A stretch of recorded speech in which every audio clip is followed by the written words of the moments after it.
Cuando gustes. Gracias, doctor Luis Jaime. Buenos días a todas y a todos. Vamos a continuar con la sesión que empezamos ayer del tema de las pruebas y relacionar estas pruebas con algunos temas relacionados y resueltos por el Tribunal Electoral, ya sea por sus salas regionales o por su sala superior. Acuérdense que pueden participar en cualquier momento, pueden poner por ahí una manita o simple y sencillamente abrir el micrófono y participar sobre cualquier tema que resulte de su interés. Bueno, vamos a seguir. Acuérdense, ayer quedamos en que, bueno, empezó la materia electoral solamente con las pruebas documentales públicas. Solo teníamos pruebas documentales públicas cuando se crearon los primeros tribunales electorales. Solamente se hablaba de las pruebas documentales públicas. Después, posteriormente, con distintas reformas a la materia, se empezaron a crear diferentes tipos de pruebas. Se creó ya en la legislación, se plasmó las documentales privadas, también se plasmaron las pruebas técnicas. Estas pruebas, pues, poco a poco se han ido desarrollando cada vez más. Empezamos como pruebas técnicas con las fotografías y actualmente, bueno, los partidos políticos presentan muchos videos, presentan muchos archivos en USB que pues los tribunales electorales tienen que desahogar a ver qué es lo que se puede demostrar vía un video, vía un archivo. Aquí ha señalado en diversas ocasiones el Tribunal Electoral que, bueno, es necesario que se acrediten las circunstancias de modo, tiempo y lugar. También tenemos las pruebas presuncionales legales y humanas, la instrumental de actuaciones. La instrumental de actuaciones quiere decir, pues, que vamos a revisar todo lo que se encuentra dentro del expediente. La confesional y testimonial, como lo señalamos ayer, que son pruebas que no se desahogan en una audiencia en particular, sino que se tienen que presentar estas pruebas directamente cuando se presenta la demanda. Y finalmente, pues tenemos la prueba pericial, que también ya platicamos un poco de ella el día de ayer y la vamos a seguir platicando. Bueno, las documentales públicas seguramente ya lo han visto en este curso, en este diplomado de probatorio. Pues las documentales públicas, también como lo señalamos ayer, tienen valor probatorio pleno. Así lo marca la ley y entonces, bueno, de alguna forma, cuando llegue al expediente una documental pública, de entrada tiene valor probatorio pleno, si no es que se enfrenta, como lo vimos ayer, a otra documental pública. ¿Cuáles son las documentales públicas que más se ofrecen y se presentan ante los tribunales electorales? Pues obviamente las actas de escrutinio y cómputo, las actas de jornada electoral, las hojas de incidentes y las actas de clausura. Lo primero que sucede cuando, por ejemplo, se quiere impugnar una elección ante un tribunal electoral, pues es revisar qué sucedió el día de la jornada electoral. ¿Qué sucedió en las casillas? Es lo primero que hay que revisar. Y entonces, bueno, los partidos políticos hacen una revisión completa de qué pasó en cada una de las casillas en esa elección. Y luego llegan al tribunal, que este también es otro tema que vale la pena que si tienen tiempo lo cursen, si no lo han cursado, el de nulidades, ¿no? El diplomado de nulidades. Bueno, los partidos lo primero que van impugnan ante el tribunal es irregularidades que sucedieron en la casilla. ¿Qué pasó en la casilla? Señalan los partidos como hechos, luego señalan como agravios que está afectando tal situación al partido y entonces le solicitan al tribunal que se anule la votación recibida en una o varias casillas. Obviamente las casillas impugnadas por parte del partido político son aquellas casillas en donde pues perdió el partido político que está impugnando, ¿no? Por ejemplo, el que quedó en primer lugar tuvo 400 votos y el partido que quedó en segundo, que está impugnando la votación en esa casilla, pues tuvo 50 votos. Entonces le conviene al segundo lugar impugnar la votación en esa casilla, porque si se anulan los votos en la casilla, si bien es cierto, le quitan 50 votos al segundo lugar del cómputo distrital, pues le van a quitar 400 al primer lugar. Entonces, el segundo lugar se puede acercar al primero, inclusive lo puede rebasar, como sucedió en el 2021, donde en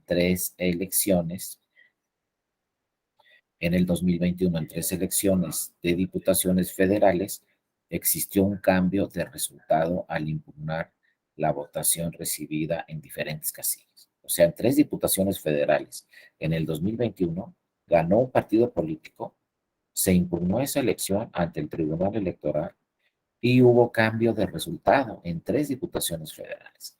Es decir, el partido que quedó en primer lugar bajó a segundo y el que quedó en segundo subió a primero porque se anularon diversas casillas. Los resultados eran muy cerrados, se anularon diversas casillas y entonces el segundo lugar alcanzó al primero y lo rebasó. Esto sucedió en tres diputaciones federales el año pasado, donde un partido político pues ya le había dicho el INE que había ganado la elección en diputaciones federales en ese distrito, llegan los casos al tribunal y el tribunal dice, no, aquí se anulan estas casillas y entonces el segundo lugar subió a primero y el primero bajó a segundo. Es decir, ahí existió un partido político que perdió tres diputaciones federales porque se impugnó la votación en esos tres distritos en diferentes casillas. Pero bueno, tratando del tema probatorio, ¿qué es entonces lo importante aquí? Lo importante aquí es saber cómo acreditar ante el tribunal que sucedieron diversas irregularidades en la casilla. Yo no puedo llegar al tribunal, como vimos ayer, y decirle, oye, en la casilla pasó esto y esto y esto. Nada más así. Porque lo primero que me va a preguntar el tribunal es dónde están las pruebas, ¿no? ¿Cuáles son las pruebas evidentes que debemos de tener para acreditar que sucedió alguna irregularidad en la casilla? Pues estas actas que les menciono. El acta de jornada electoral, el acta de escrutinio y cómputo, la hoja de incidentes y el acta de clausura. Estas son actas oficiales, nos dice la ley, son documentales públicas y tienen valor probatorio pleno. Solamente es necesario que las firmen las funcionarias y los funcionarios, no las representaciones de los partidos. Si firman los partidos políticos las actas, mucho mejor, pero si no las firman, tienen la misma validez. Quien le da validez a las actas que se levantan en la casilla son las funcionarias y los funcionarios de mesa directiva de casilla. En el acta de jornada electoral, ahí se van a acreditar diversas situaciones. ¿A qué hora se instaló la casilla?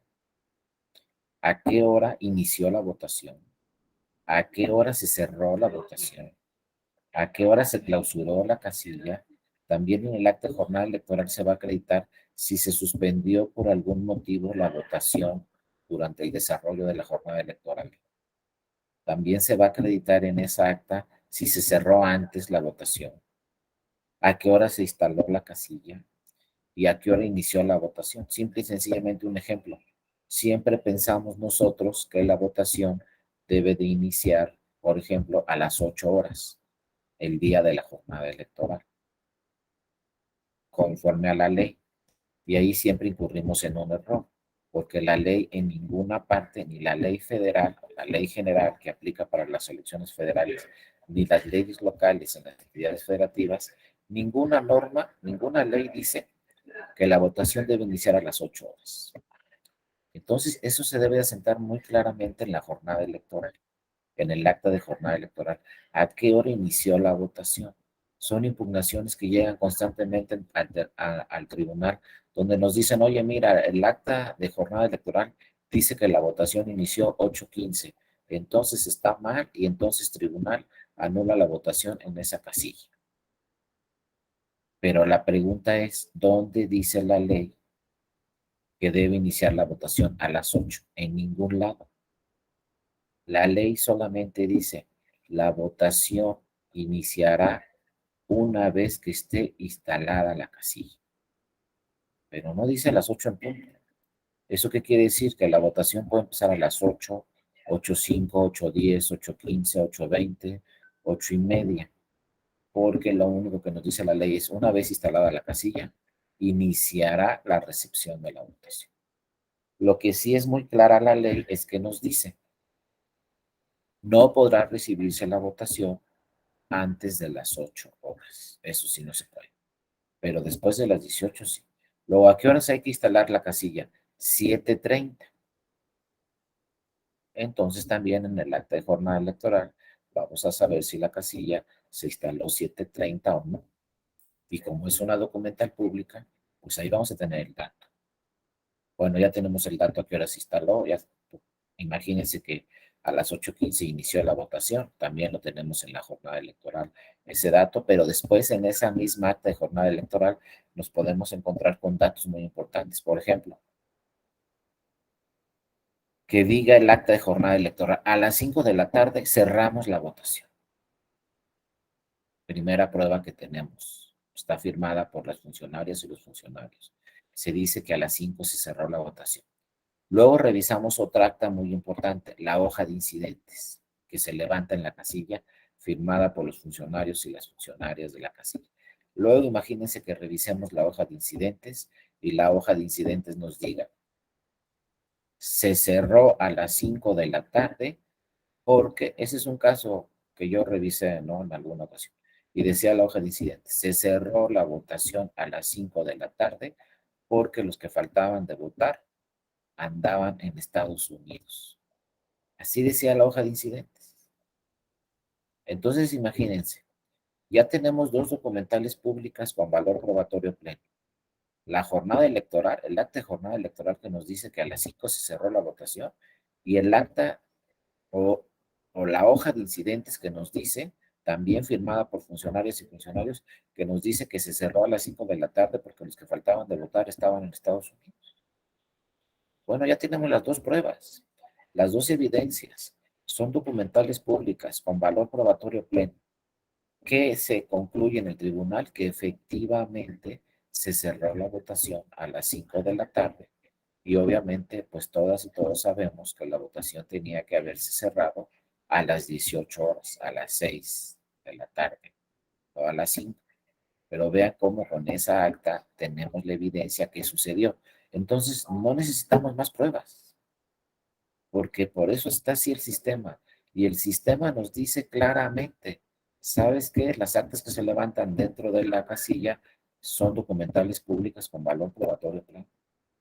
Pues no hay que ir a ningún lado, simplemente hay que decirle a la presidenta o al presidente de la casilla todo lo que suceda en la casilla, asiéntanlo en las actas que se levantan en esta casilla, porque la propia ley nos dice son documentales públicas con valor probatorio pleno.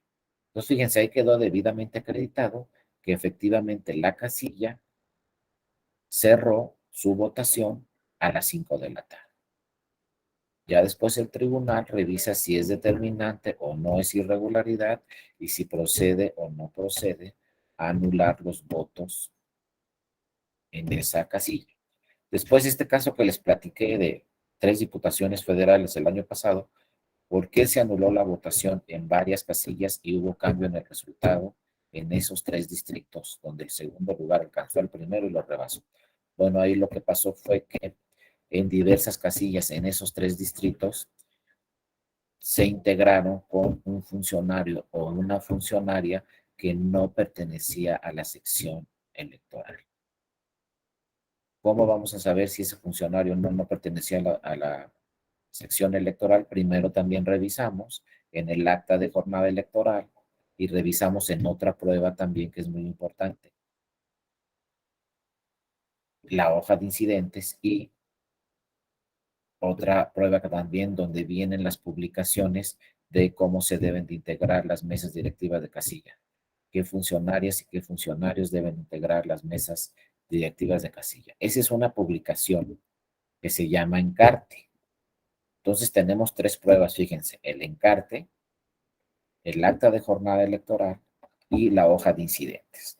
En la hoja de incidentes, pues se va a narrar, aquí no llegó el funcionario original y entonces lo sustituimos con esta persona.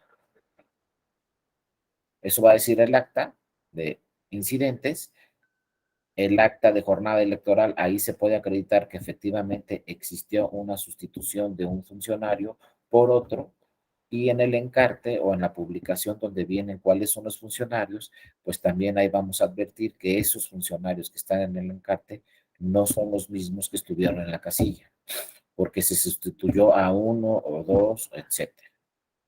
Entonces, con esas tres pruebas, vamos a advertir que llegó un nuevo funcionario que no estaba en la publicación. Entonces, la ley dice, cuando vas a sustituir un funcionario, el requisito es que la sustitución sea por otra persona que se encuentre en la sección de la casilla. ¿Qué quiere decir la sección? Una persona que esté en la fila de la casilla básica o que esté en la fila de la casilla contigo. Pero no te puedes traer otra persona de otro lado. Entonces, seguro, en estos casos que les comento, se trajo el presidente o la presidenta a otra persona que no pertenecía a la sección. Y entonces es muy claro el criterio del tribunal y dice, cuando la persona, cuando esa persona no pertenezca a la sección, lo que va a suceder es que se va a anular toda la votación en ese casillo, porque se sustituyó a un funcionario con una persona que no pertenecía a la sección. Así sucedió, fíjense, en estos tres casos de diputaciones federales en el 2021, se acreditó en diversas casillas que se sustituyeron a funcionarias o funcionarios con personas que no pertenecían a la sección y eso provocó que se anularan los votos en esas casillas. Y el resultado entre el primero y segundo lugar fue tan cerrado que hubo un cambio. Y el segundo alcanzó al primero y entonces el ganador en esos tres distritos fue el segundo lugar que subió al primero y el primer lugar bajó a segundo lugar y entonces el partido político que había ganado en esos tres distritos pues perdió finalmente en esos tres distritos y el que quedó en segundo lugar pues fue el que subió al primero y son las diputadas o los diputados que están actualmente en el Congreso de la Unión, ¿no? Pero aquí el tema es con qué pruebas se acreditó todo esto, pues con el acta de jornada electoral, el acta de incidentes y el encarte donde viene la publicación de los funcionarios. Ojo, entonces, muchas veces cuando estamos en la casilla pensamos que necesitamos más pruebas. Otro ejemplo, hay una persona presionando a los electores en la casilla para que voten a favor de cada partido político, de un determinado partido político. Bueno, lo que muchas veces decimos, vamos por un notario para que dé fe de esto. No, no hay que ir por el notario. Luego decimos, bueno, vamos a la fiscalía especializada a presentar una denuncia. Sí se puede hacer también, ¿no? Por lo general, antes lo que decían los partidos es, no, pues vamos ante el notario, nos traemos al notario. El notario va a ser muy difícil que vaya a la casilla y no nos alcanzan todos los notarios para todas las casillas. Si nosotros vamos al notario, a sus oficinas, el notario va a levantar un acta y en el acta de fe de hechos va a decir el notario, pues me dice tal persona que en la casilla, por ejemplo, hay una persona presionando a los electores. Y entonces el notario va a redactar su acta de fe de hechos, pero no hechos que le constan al notario, sino el notario solamente va a redactar, pues dice una persona que en la casilla está sucediendo esto.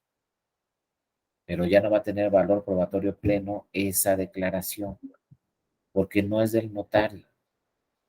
Para que se tenga como cierto y tenga valor probatorio pleno, tendría que ir el notario a la casilla. Pero les digo, esto nos va a costar mucho trabajo. Entonces el notario levanta esa fe de hechos, pero que no le constan a él, le constan a la persona. Entonces eso solamente va a quedar como una prueba indiciaria. Pues, ¿para qué vamos con el notario? No, mejor en la casilla le decimos al presidente o a la presidenta, levanta una hoja de incidentes y redacta que hay una persona presionando a los electores y además presidente solicita a esa persona que se vaya de la casilla. Entonces ya tenemos el acta dentro de la casilla. No tuvimos que salir de la casilla para tener una constancia donde se acredite la evidencia de que había una persona presionando a los electores. Ahora, claro, en esa hoja de incidentes hay que señalar las circunstancias de modo, tiempo y lugar. A qué hora llegó esa persona, a cuántos electores estuvo presionando, cuánto tiempo duró esa persona presionando a los electores y cuándo se retiró de la casilla. Todo eso debe decir la hoja de incidentes. Y esa hoja de incidentes la tienen que firmar las funcionarias, y los funcionarios de la mesa directiva de casilla, para que tenga valor probatorio pleno. Y ya, pero vean, no tuvimos que ir a ningún lado, simplemente tuvimos que decirle a la presidenta o al presidente: redacta que está sucediendo esta situación en la casilla. Con esas actas, entonces, vamos a acreditar que sucedieron determinadas circunstancias o determinadas irregularidades en la casilla. No necesitamos más pruebas. Por ahí creo que había un compañero que quería participar. Bueno, si no, continuamos. Si alguien quiere participar, pónganlo en el chat o simplemente habla su micrófono. Pero vean, estas son las primeras documentales públicas en materia electoral necesarias.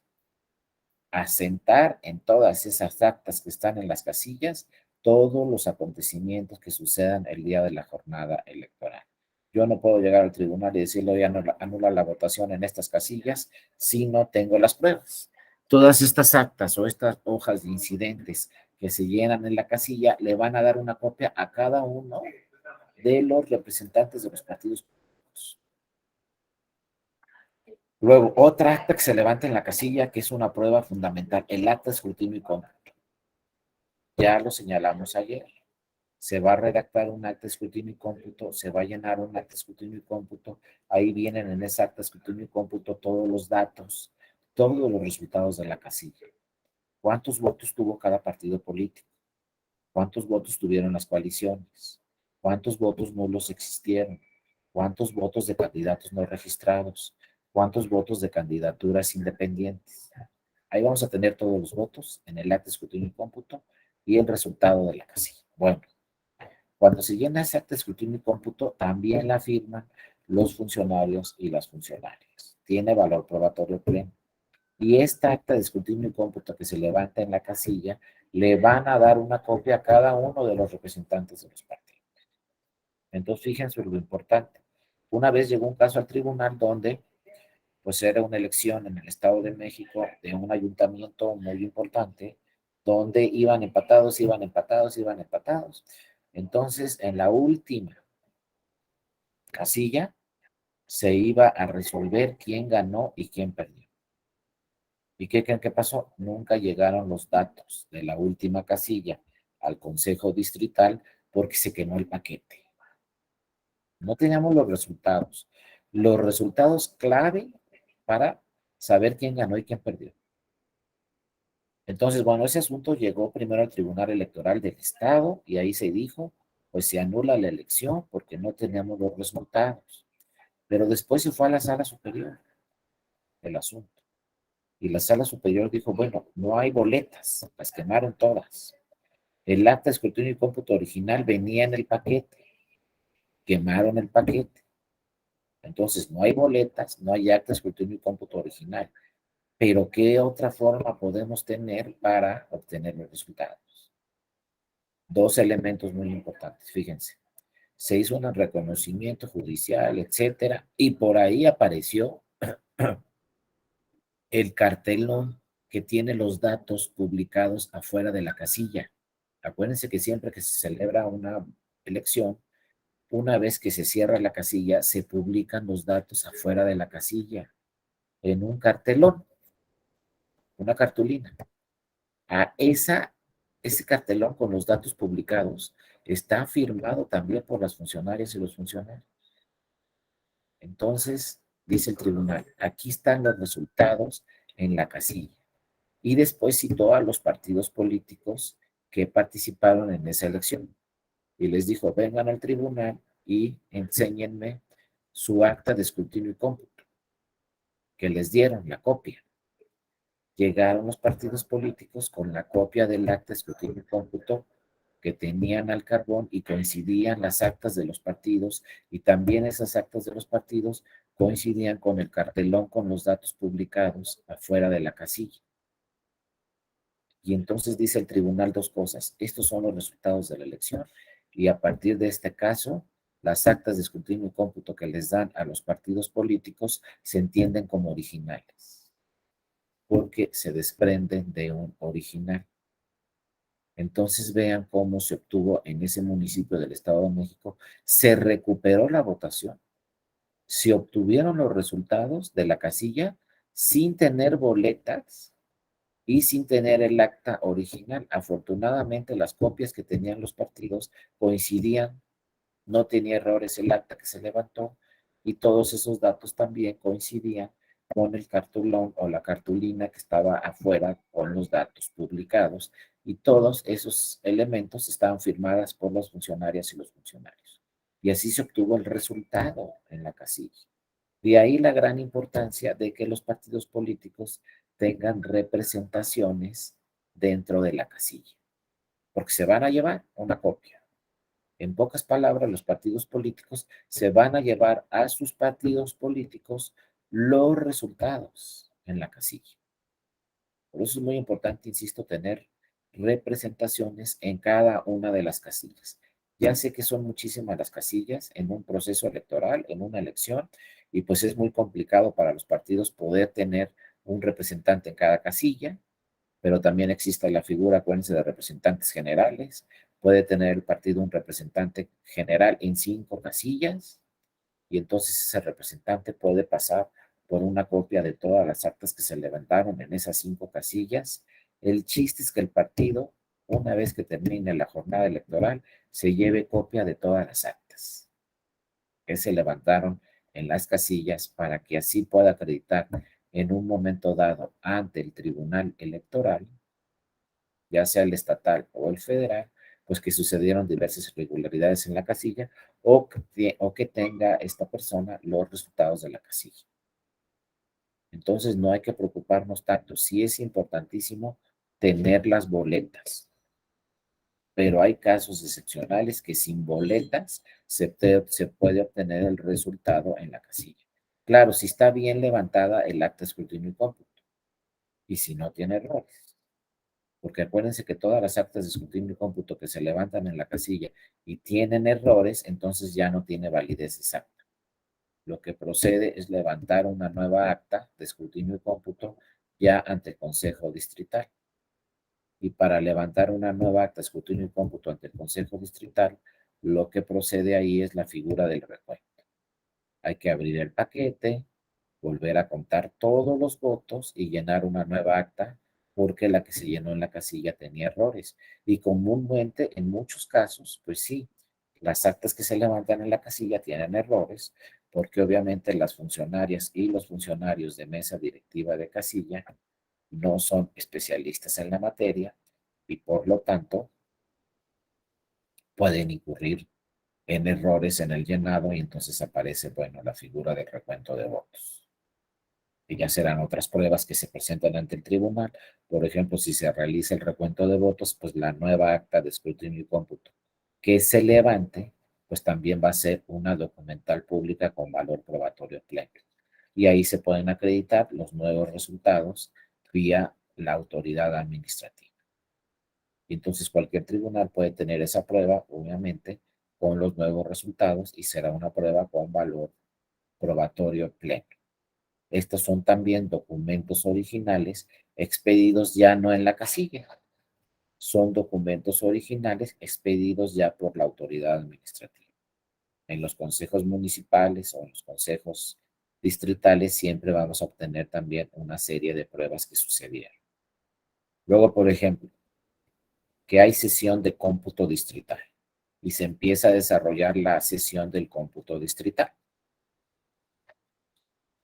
¿Cómo vamos a saber en el tribunal todo lo que sucedió en esa sesión? Pues todas las sesiones que se levantan en los cómputos distritales tienen que tener una acta circunstanciada. Esa acta circunstanciada que se levanta de lo que sucedió en los consejos municipales o distritales también es una documental pública con valor probatorio pleno que muchas veces le sirve al tribunal como prueba o como evidencia para saber todo lo que sucedió en una sesión de cómputo. Entonces, las actas circunstanciadas que se levantan ante las autoridades administrativas también son pruebas con valor probatorio pleno muy importantes. Luego, otras documentales públicas son los documentos expedidos, como ya vimos, por autoridades federales, estatales y municipales. Todos los códigos electorales del país señalan que en un proceso electoral deben de auxiliar a la autoridad electoral cualquier autoridad federal, cualquier autoridad estatal o municipal que así se requiera, como en el caso que les platiqué ayer del tema de residencia. Por una parte, nos presentó un candidato ante la autoridad administrativa, por una persona que quería ser candidato, que tenía residencia en tal ayuntamiento, porque el ayuntamiento le expidió una constancia de residencia. Pero por otro lado, la Secretaría de Relaciones Exteriores, que es una autoridad federal, también le demostró al tribunal con un documento público que esa persona no tenía residencia en ese municipio. Le demostró al tribunal la Secretaría de Relaciones Exteriores que esa persona vivía en Estados Unidos. Entonces, muchas veces también en el tribunal nos podemos enfrentar a dos documentales públicas y el tribunal tendrá que valorar cuál de esas dos documentales públicas tiene valor probatorio pleno y cuáles no. No crean que porque se ofrezca la prueba ya queda la evidencia ahí. Hay que revisar todas las pruebas y muchas veces se tiene que valorar cuál de las dos pruebas tiene valor probatorio pleno y cuál no, como en este caso de residencia, ¿no?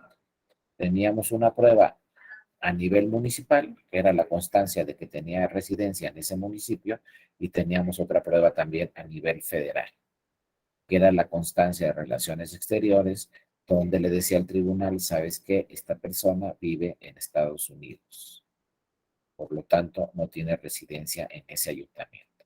Entonces, ojo, muchas veces nos vamos a enfrentar a casos donde tenemos distintas documentales públicas y tendrá que revisar la jueza o el juez cuáles tienen valor probatorio pleno y cuáles no. Y también, obviamente, los documentos expedidos por quienes estén investidos de fe pública.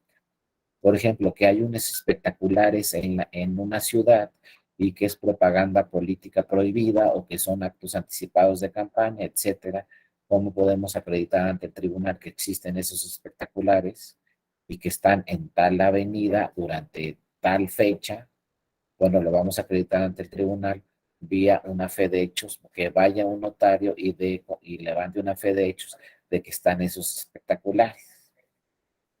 Pero también, bueno, como el tema de los notarios es costoso y luego no en cualquier momento va a ir un notario a dar fe de hechos sobre esos espectaculares, también el sistema electoral implementa, pues que, por ejemplo, los consejos distritales del INE, pues el secretario general del Consejo Distrital del INE acuda acompañado de los partidos políticos a ese lugar y levante un acta el secretario del Consejo Distrital levante un acta redactando que efectivamente existen esos espectaculares, en qué consisten, agregue fotografías, etcétera, de esos espectaculares, y entonces también tenemos ahí una fe de hechos como prueba, pero no es del notario, es del secretario del Consejo Distrital o del secretario del Consejo Municipal que tienen atribuciones para dar fe de determinados hechos que sucedan. Entonces, si yo soy partido político, puedes solicitarle al Consejo Distrital, oye, aquí hay unos espectaculares, ve y revisa ese tema.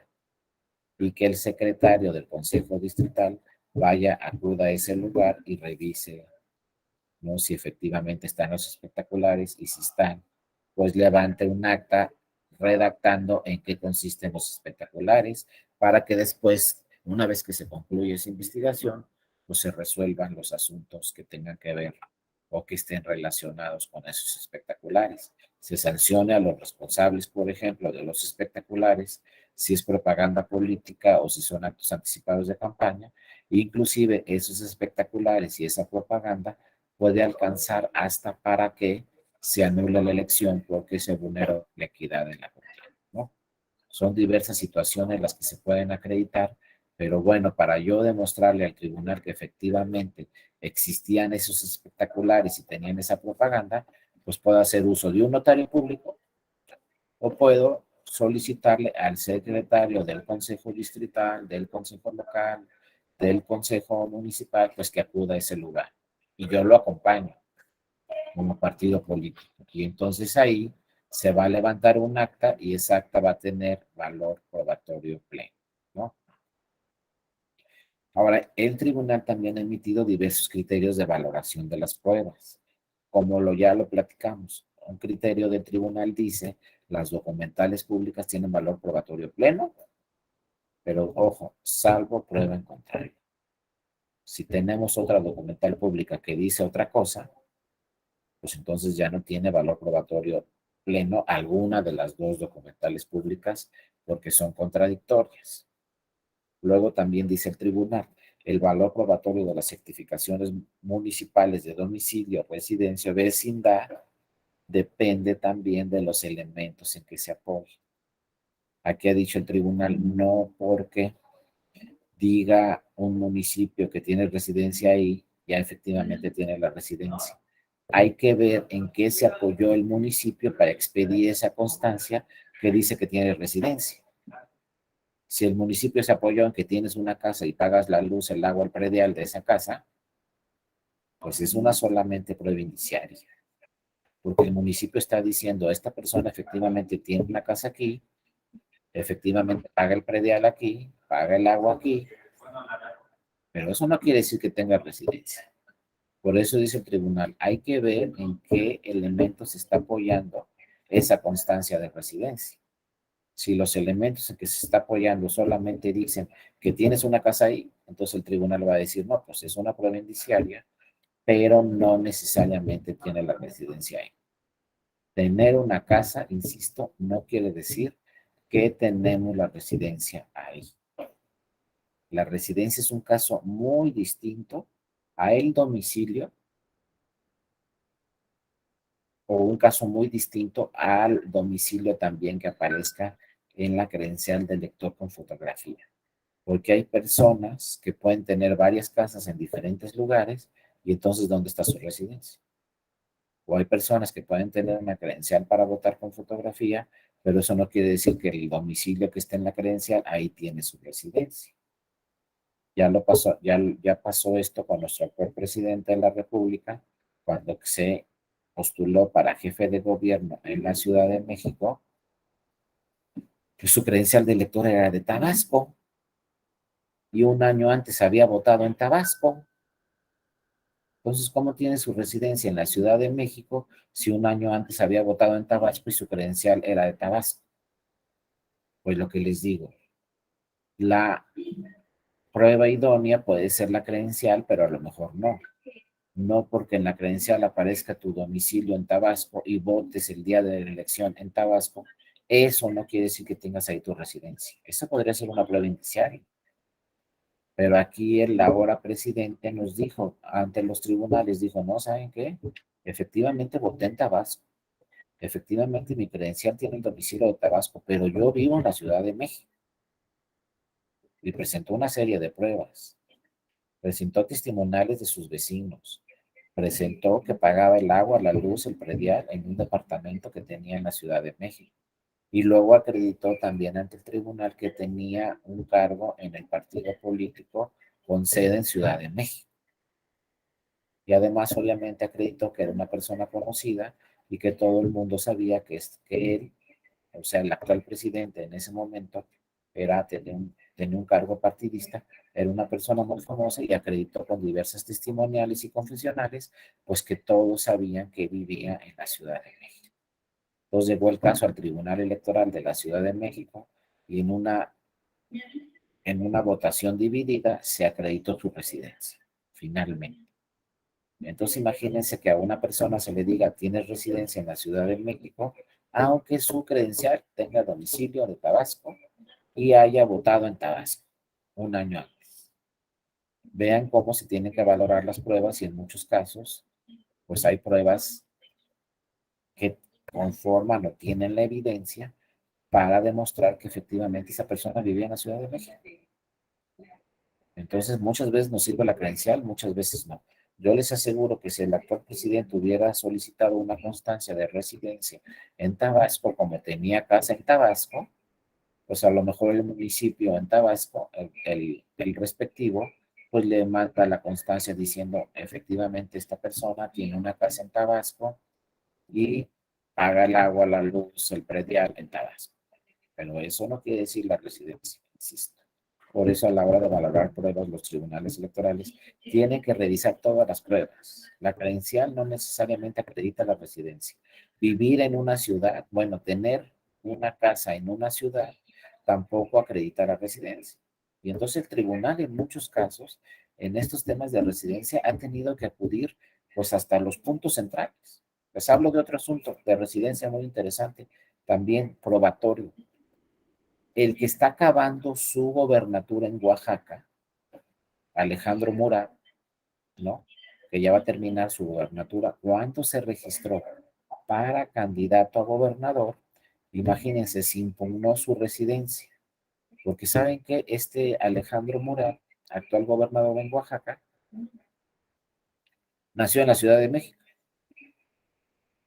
trabajaba en el Estado de México y de repente llega a Oaxaca y se registra como candidato a gobernador. Claro, impugnaron su residencia y le dijeron al instituto y después al tribunal, oye, no puede tener residencia en Oaxaca si su acta de nacimiento es de la Ciudad de México.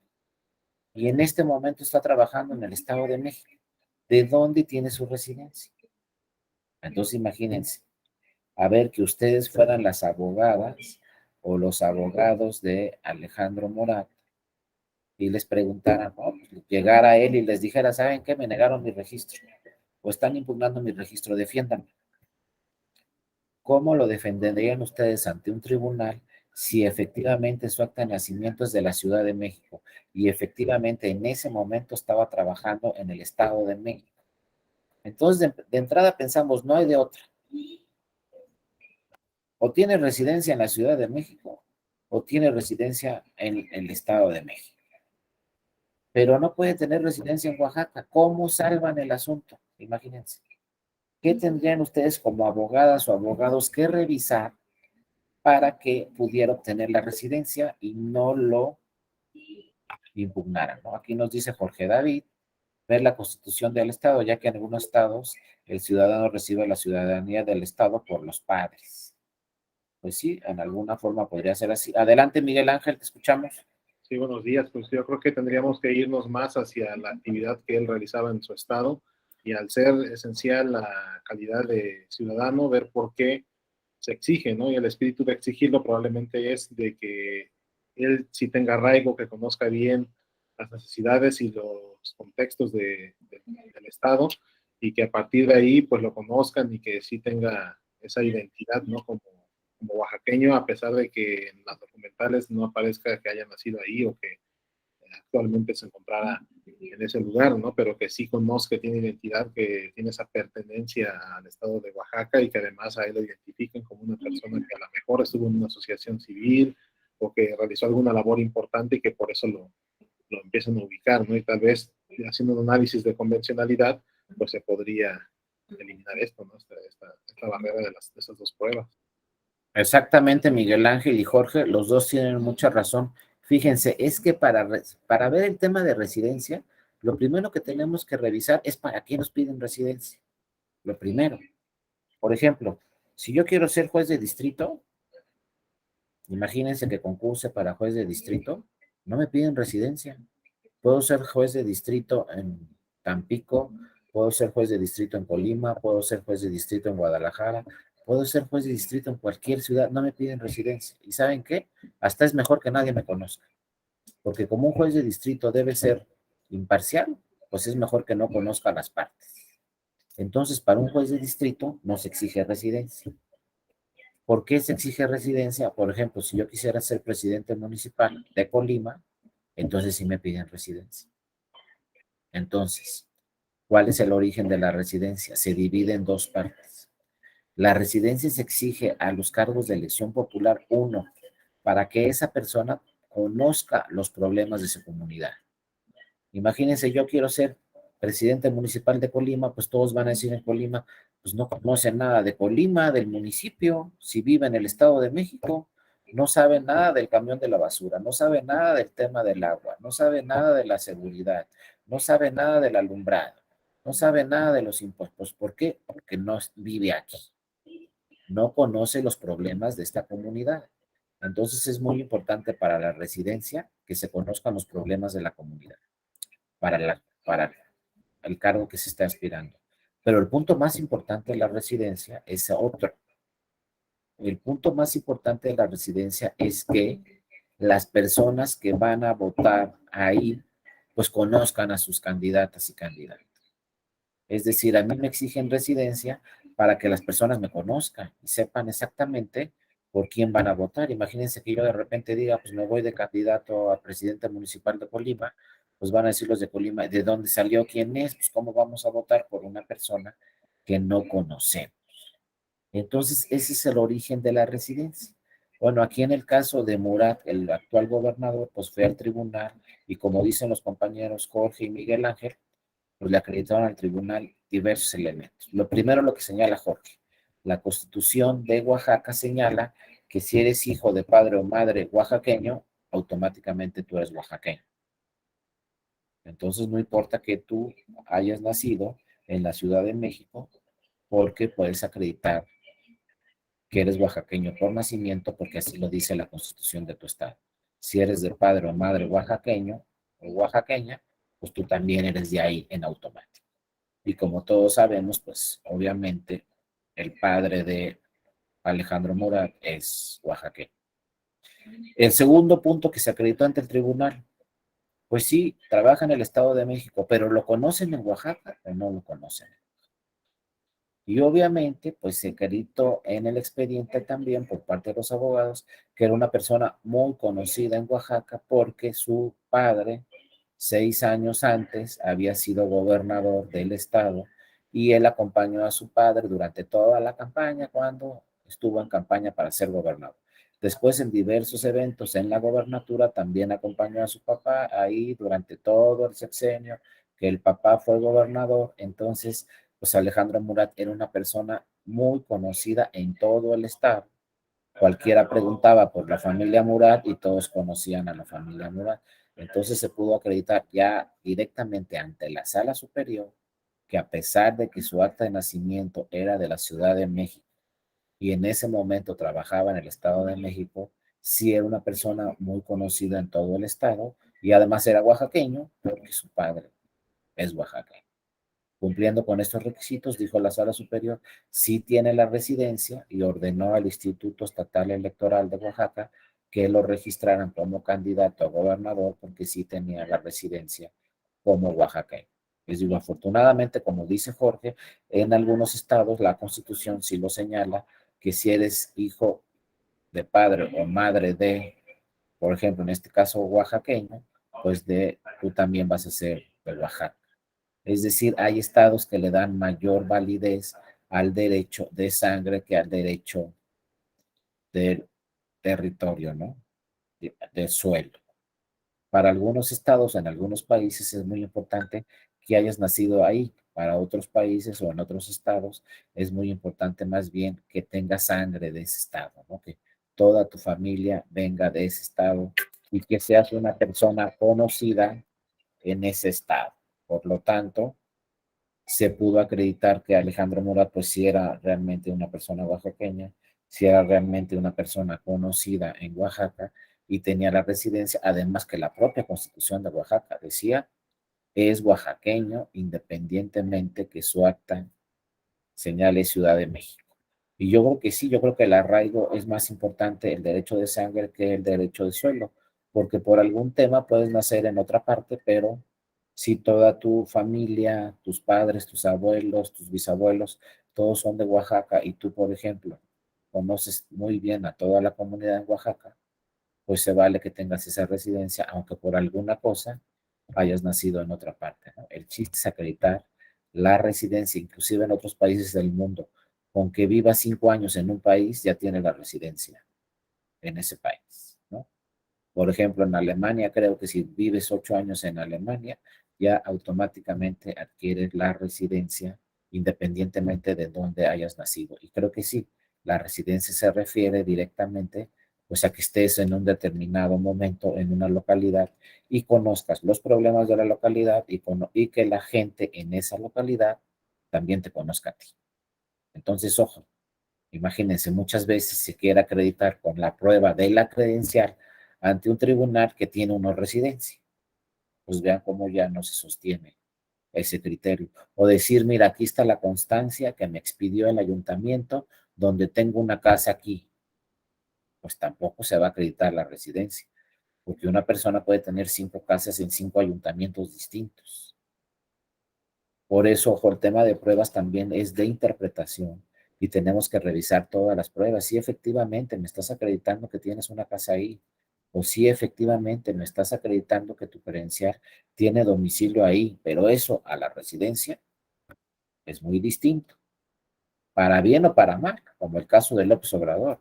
López Obrador, su credencial era de Tabasco, pero sin embargo acreditó fehacientemente que su residencia era en la Ciudad de México y que conocía los problemas de la Ciudad de México y que las personas en la Ciudad de México obviamente lo conocían. Yo creo que si es una persona que conoce los problemas de la comunidad y si la comunidad conoce a esta persona, se cumplen todos los elementos de la residencia. Entonces el tema probatorio se refiere a eso, no a una credencial o a un acta de nacimiento o a una constancia de un ayuntamiento donde acredite que tenemos una casa. Porque anteriormente pues, se decía, ¿no? Si tengo una casa aquí, pues tengo residencia aquí.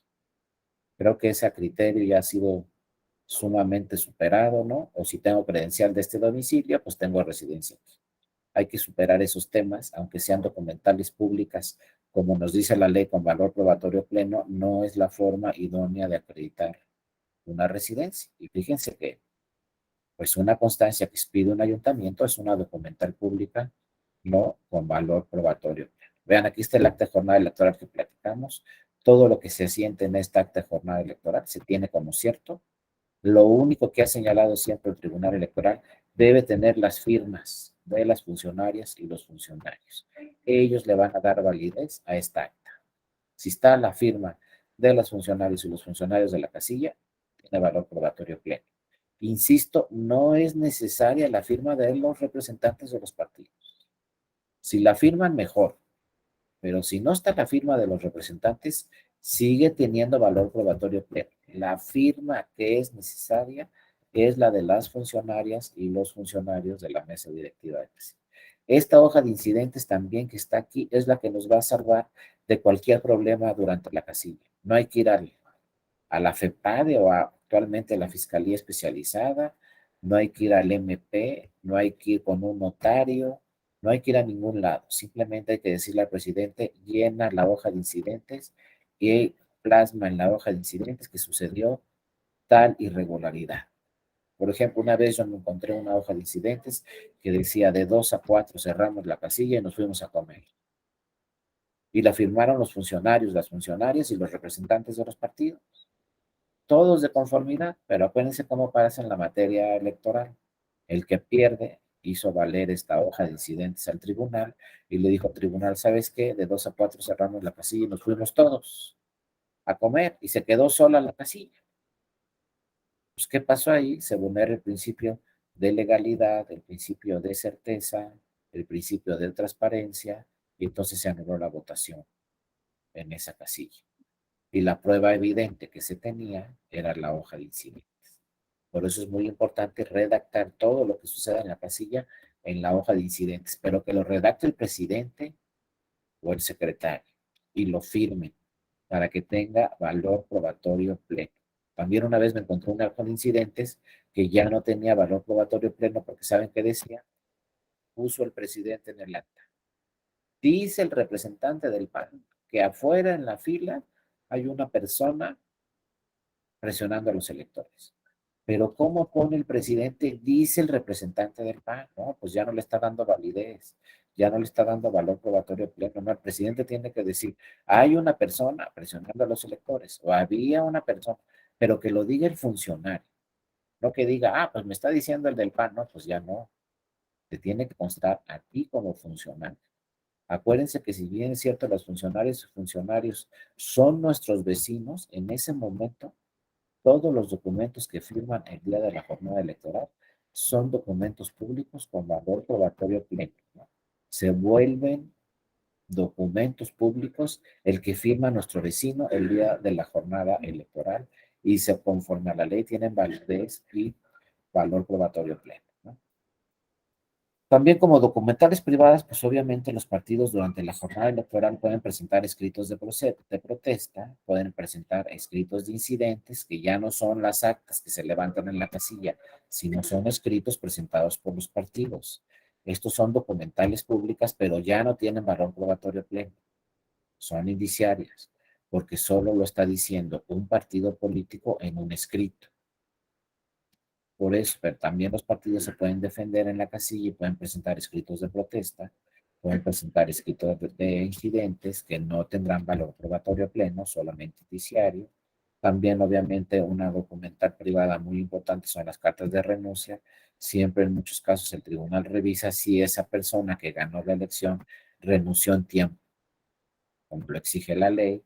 Luego, como vimos el caso de López Obrador, los recibos de teléfono, luz, gas, etcétera, también son muy importantes muchas veces para acreditar diversos temas como el de residencia. O luego los depósitos bancarios, pues también son, en este caso, documentales privadas, pero ahí en temas de fiscalización, pues es muy importante también revisar cuentas bancarias. Acuérdense que para revisar cuentas bancarias por parte del tribunal no aplica el secreto bancario y no aplica el secreto fiduciario desde hace muchos años, desde el caso Amigos de Fox y el caso Pemex Gate, ahí del 2000, 2003, cuando se resolvieron. Desde ahí dijo el Tribunal Electoral, todos los temas de los partidos políticos no aplica el secreto bancario, no aplica el secreto fiduciario porque son entidades de interés público y todos los partidos deben de transparentar todos los recursos que obtienen, porque acuérdense que tienen financiamiento público y financiamiento privado, pero deben de transparentar absolutamente todas sus transferencias. Entonces también las cuentas bancarias, los depósitos bancarios forman parte de las documentales privadas. Luego otros temas muy interesantes, ¿no? Cómo se puede acreditar la propaganda religiosa, también muchas veces con documentales privados. Por ejemplo, estos fueron unos volantes que se repartieron en una elección ya hace mucho, en el 2003, y con estos volantes se pudo acreditar una determinada propaganda religiosa en un determinado municipio y eso provocó que se anulara una elección. Pero las pruebas centrales y la evidencia de la propaganda política durante esas campañas, pues fueron estos volantes, ¿no? De papel que se repartieron en todo el municipio. Eso sucedía hace ya muchos años, ¿no? Como en este 2003. Actualmente, pues vamos a ver pocos casos de volantes como documentales privadas, porque actualmente lo que está vigente ya en casi todas las elecciones, pues son las documentales, son las pruebas técnicas.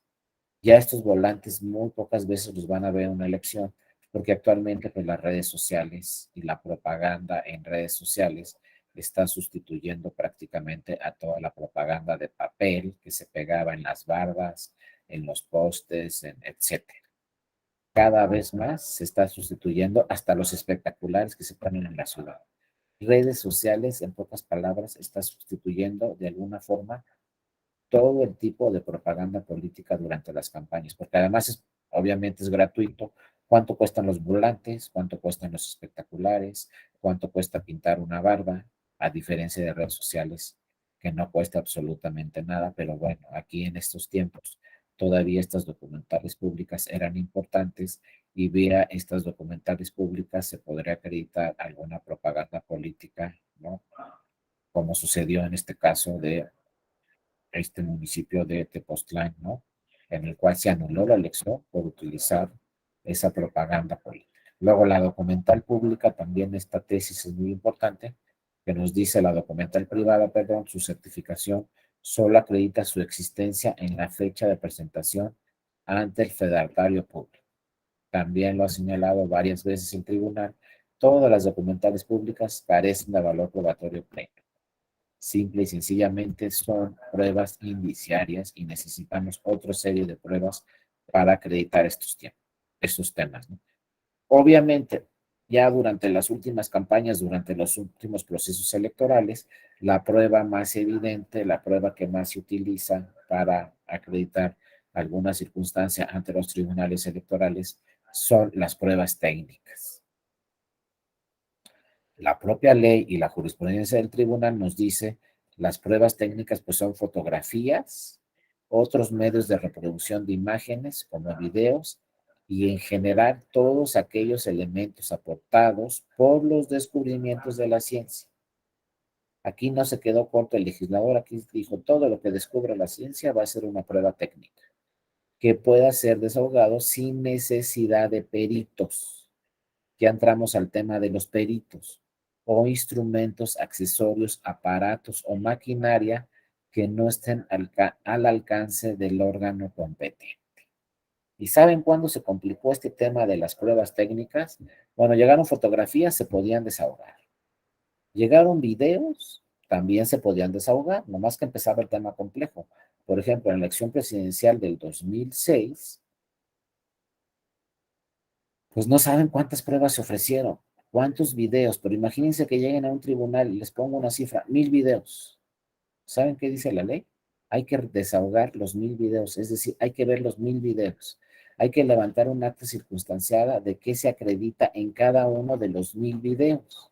Circunstancias de modo, tiempo y lugar, y después, una vez que se levanta el acta y se dice, en este video se aprecia tal cosa, se aprecia que fue de tal fecha, y se aprecia que fue en tal elección, o no se aprecia nada. Después de redactar todo eso en el video, hay que ver si de alguna forma ese video puede provocar una sanción o puede provocar que se anule la elección. Pero imagínense que ya hay 100, 200, 300. ¿Cuántas personas necesitamos para que desahoguen esos 300 videos? ¿Cuántas personas necesitamos para que levanten un acta circunstanciada señalando qué se advierte en el video y desde que empieza hasta que se termina? No crean que vamos a ver el video al principio y al final, hay que verlo. Si el video dura 15 minutos, pues hay que ver los 15 minutos del video y luego levantar una acta circunstanciada y anexarla al expediente. Imagínense lo que se tarda uno para desahogar todos estos videos y con fechas límites para resolver. Pero así se tiene que hacer, ¿eh? Porque el video que no se desahogue, entonces el partido político puede ir a la segunda instancia de un tribunal y decirle, en la primera instancia no me desahogaron esta prueba. Entonces, el tema de los videos es un tema que le deja muchísimo trabajo al tribunal, pero no es un tema que ha prosperado mucho, porque se ofrecen muchas veces y constantemente se ofrecen videos donde no se acreditan las circunstancias de tiempo, modo y lugar. Por ejemplo, se ve un video, se desahoga un video y sale un paquete quemándose. Y nos dice el partido, este paquete es de la elección presidencial. Nada más porque nos lo estás diciendo. En el video nomás se ve el paquete quemándose.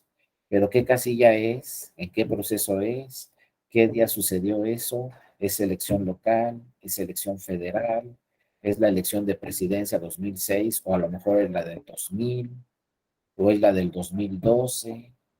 Un día yo estaba desahogando unos videos que eran de la elección de gobernador de Veracruz y lo que se estaba impugnando era la elección presidencial del 2012 y ofrecieron unos videos de la elección de Veracruz un año antes. ¿Qué tenía que ver ese video con la elección presidencial? Nada, pero lo ofrecieron. ¿Qué nos dicen ahí que pasó? Pues que el partido político presentó sus videos sin desahogarlos y entonces el tribunal los tuvo que desahogar y resulta que aparecía ahí en las circunstancias de modo, tiempo y lugar que el video era de la elección de gobernador del año pasado. Pero ojo, hay que desahogar video por video. En la mayoría de los videos no se acreditan las circunstancias de modo, tiempo y lugar. Hay videos que pueden ser editados. Entonces, poco a poco han comprendido los partidos políticos que no solamente se trata de ofrecer el video, sino se trata de demostrar al tribunal las circunstancias de modo, tiempo y lugar, que efectivamente lo que dice ese video se refiere a la elección presidencial, es de la elección del 2012, es del día de la jornada electoral y esas boletas que se están quemando son de la elección presidencial. Todo eso se tendría que acreditar, pero ojo, no es nada sencillo, y mucho menos si se le dice al partido político, tienes 4 días para impugnar la elección. Y tienes 4 días para revisar todo lo que sucedió en el país y tienes 4 días para presentar las pruebas junto con la demanda. Pues hay que revisar los temas. 4 días para impugnar una elección presidencial. Ah, pero nos dice la ley, no te preocupes, son 4 días de 24 horas. Ah, bueno. Entonces no voy a comer, no voy a cenar, no voy a desayunar, no voy a dormir, no nada, porque si no, no me da tiempo. No hay que revisar los temas. Quizá para impugnar una elección presidencial debería aumentar el plazo a 8 días o a 10 días, porque los plazos son iguales. Si voy a impugnar una elección de ayuntamiento, son 4 días. Si voy a impugnar una elección de diputaciones, son 4 días. Senadurías, 4 días. Y presidencia, 4 días. Pues no es la misma magnitud. Si voy a impugnar una elección del Senado de la República, también voy a impugnar lo que sucedió en una entidad federativa. Entonces tendría que tener más plazos que si voy a impugnar la elección de diputaciones, etcétera. Pues hay que revisar esos temas porque en todos los casos, por lo menos a nivel federal, el plazo para presentar las impugnaciones son 4 días. Entonces, en 4 días yo tengo que recabar todas las pruebas. Tengo que ofrecer todos esos videos que les digo, ¿no? Luego por ahí del 2009, 2010, 2011, empezó a aparecer una prueba ahí también muy interesante que llegaba al tribunal. ¿Cuál prueba? Las tarjetas. Tarjetas con puntos Soriana. Por ejemplo, elección presidencial del 2012, nos ofrecieron como pruebas y presentaron tarjetas con puntos Soriana. Primer punto, ¿están vigentes o no? ¿Tienen puntos o no tienen puntos? ¿Se utilizaron o no se utilizaron los puntos? ¿Y cómo poder relacionar que esa tarjeta la tenía un elector y que con eso se le indujo a que votara a favor del partido político? O sea, había todo lo que se tendría que demostrar, pues era prácticamente imposible. Primero se presentaron las pruebas Soriana, pero a ver, esas pruebas Soriana seguramente las utilizó una persona. ¿Cómo vamos a saber? ¿Lo utilizó sus puntos esa persona? Sí. ¿Quién le dio la tarjeta Soriana a esa persona? Y luego se presionó a esa persona en el voto dándole esa tarjeta Soriana y luego efectivamente votó a favor del partido que le dio esa tarjeta. Acreditar todo eso es prácticamente imposible. Y luego para el tribunal desahogar todas esas pruebas, llegaron cajas con tarjetas Soriana, parece que eran nuevas las tarjetas, pero así se ofrecen en muchas ocasiones diversas tarjetas, la tarjeta rosa, se pusieron de moda todas las tarjetas, pero la mayoría de esas tarjetas pues no tenían dinero, no tenían puntos, simplemente se ofrecían y se decía, si ganas la elección, entonces le vamos a poner puntos o le vamos a poner dinero a esta tarjeta, como una pensión, como un apoyo a las mujeres, como un apoyo a las mujeres solteras, etcétera. Pero era solamente una promesa de campaña. Sin embargo, físicamente sí existían las tarjetas. A ver, si yo les pregunto, ¿cómo se llama esa tarjeta? Documental pública, privada, técnica. ¿Cómo le ponemos de nombre a esa prueba? Pero no podemos evitar que la ofrezcan los partidos y la presenten. Y si un partido nos presenta como prueba de coacción del voto una tarjeta, pues se tiene que admitir esa tarjeta. Luego, ¿cómo le ponemos? Pues a mí me gustaría ponerle prueba técnica de tercera generación. No sé cómo lo tendríamos que poner, pero algún nombre tiene que tener. Es que vean cómo la ley no puede prever todo lo que puede pasar en un proceso electoral. Luego, ¿saben qué nos llegó también en el 2012 como pruebas? Pues nos llegó ahí, llegó un tráiler a la sala superior, llegó el tráiler, se estacionó y se bajaron una serie de animalitos de coacción del voto. Unos puerquitos, unos corderos, una oveja, un pato, unas gallinas, ya no me acuerdo, una serie de animales, ¿no? Y dijeron, con eso se coaccionó al voto. Primera pregunta, ¿qué hacemos con todos esos animales en la sala superior? Después, ¿se coaccionó o no el voto? Luego, ¿qué son? ¿Cuántos años tienen? En una de esas, capaz que por ahí había un corderito que nació después de la jornada electoral y nos estaban diciendo, mira, aquí se presionó el voto. Pero ¿cómo se presionó el voto si nació después de la jornada electoral? Aquí el corderito, el cerdito, lo que sea, ¿no? ¿Qué hizo la sala superior? Pues se bajaron todos los animalitos del tráiler, el secretario general de la sala superior le tomó fotografías frente a un veterinario, el veterinario describió de qué animal se trataba, cuántos años tenía, en la fotografía se redactó que llegó ese animal como prueba, la firmó el secretario general y después se subieron al tráiler otra vez todos los animalitos y se fueron. Pero ya quedó constancia por parte del secretario general de la Sala Superior que todos esos animalitos se ofrecían como prueba y el veterinario nos dijo qué características tenía cada uno de todos esos animalitos. Pero no se podía evitar que se presentaran como pruebas. Y se presentaron como pruebas, se admitieron en el tribunal, se dio constancia de que se presentaron, pero tuvimos que contratar a un especialista, un veterinario que nos dijera exactamente de qué animalito se trataba, cuántos años tenía, cuáles eran sus características y cuántos se ofrecieron como una forma de coacción del voto, ¿no? Luego nos llega un saco de cemento, también como propaganda, también como prueba, nos llega un paraguas, nos llega una chamarra, ahorita les comento todos esos temas. Sí, adelante, Carla, te escuchamos. Buenas tardes ya. Hola, no, buenos días, acá que yo soy de Baja California. Muy bien. Buenos días a todas y todos. Hay nada más una duda. Ese análisis o el dictamen que hizo el veterinario para certificar las circunstancias en las cuales se encontraban los animalitos que fueron ofrecidos por la parte actora, ¿lo valoraron como un dictamen pericial?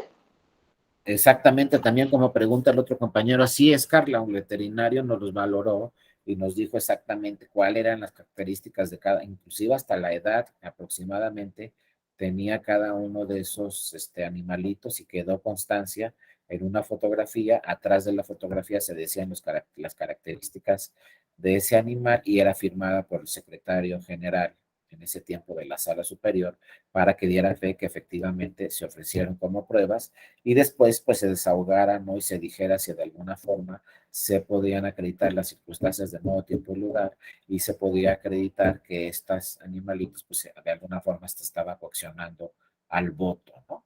Todo eso fue, durante un día se realizó todo ese tema, pero la primera pregunta es, ¿se admiten o no esas pruebas? Pues, acuérdense que en tema probatorio y en tema sobre todo de tutela judicial efectiva, pues siempre se deben de admitir en la mayoría de las pruebas. Ya después acreditar las circunstancias de modo, tiempo y lugar será muy distinto el tema, ¿no? Pero de que se deben de admitir la mayoría de las pruebas, pues se deben de admitir. Por eso el tribunal desde 1990, que nada más tenía la prueba documental pública como la única prueba que se podía admitir, pues fue aumentando la admisión de pruebas hasta que se creó en la ley esta técnica, porque hay una serie de pruebas que no estaban reguladas en la ley, pero que se presentan, ¿no?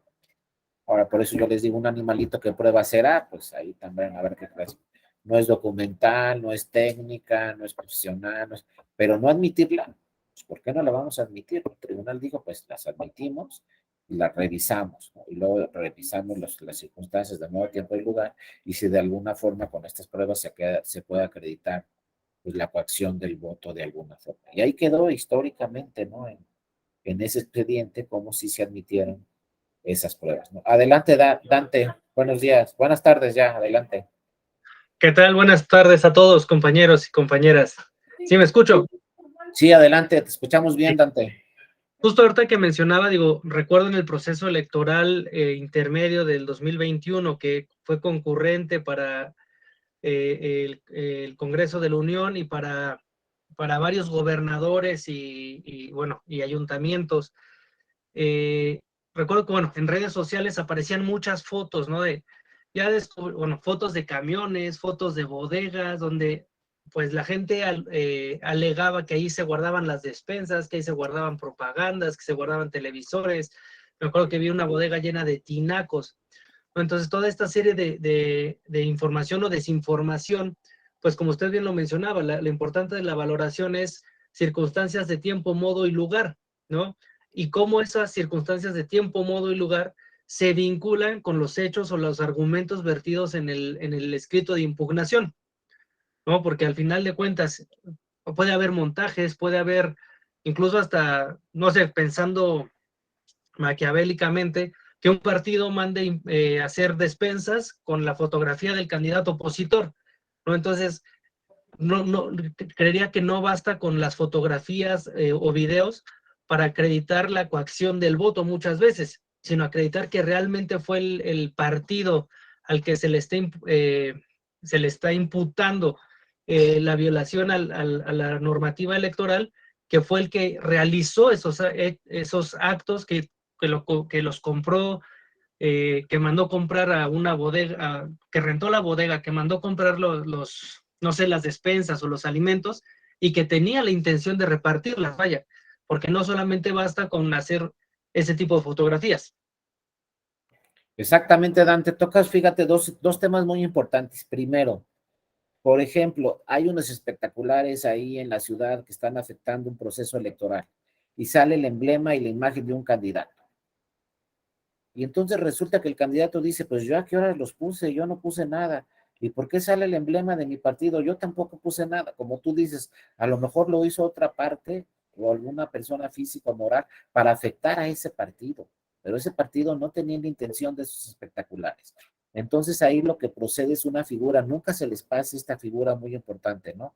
La culpa invigilante. ¿Eso qué quiere decir?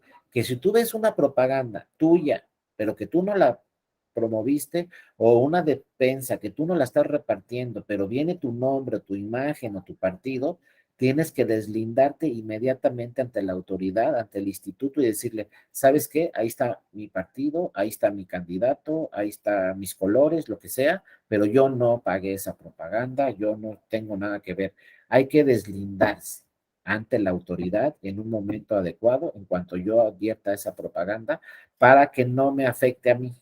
Porque sí, como dice muy bien Dante, puede haber casos donde lo hizo otra parte, lo hizo una persona física, una persona moral, otro partido político para que el afectado sea yo. Entonces, la primera parte es deslindar.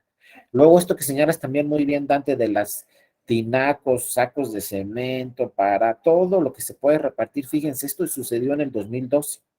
En el 2012, en la sala superior, había una bodega muy grande con todo este tipo de pruebas que se ofrecieron. Mira tinacos, mira sacos de cemento con la propaganda, mira despensas. Me acuerdo que yo vi hasta paraguas, vi así todo tipo de pruebas, ¿no? Y dijo el partido, fíjense, es coacción al voto, se está presionando al electorado. No más que ojo, a la hora de revisar la ley en el 2012, nos llevamos una sorpresa muy interesante. La ley en el 2012 decía, los partidos políticos pueden utilizar propaganda utilitaria. Fíjense el tema, ¿eh? Luego, revisamos el tema a fondo. ¿Qué se entiende por propaganda utilitaria?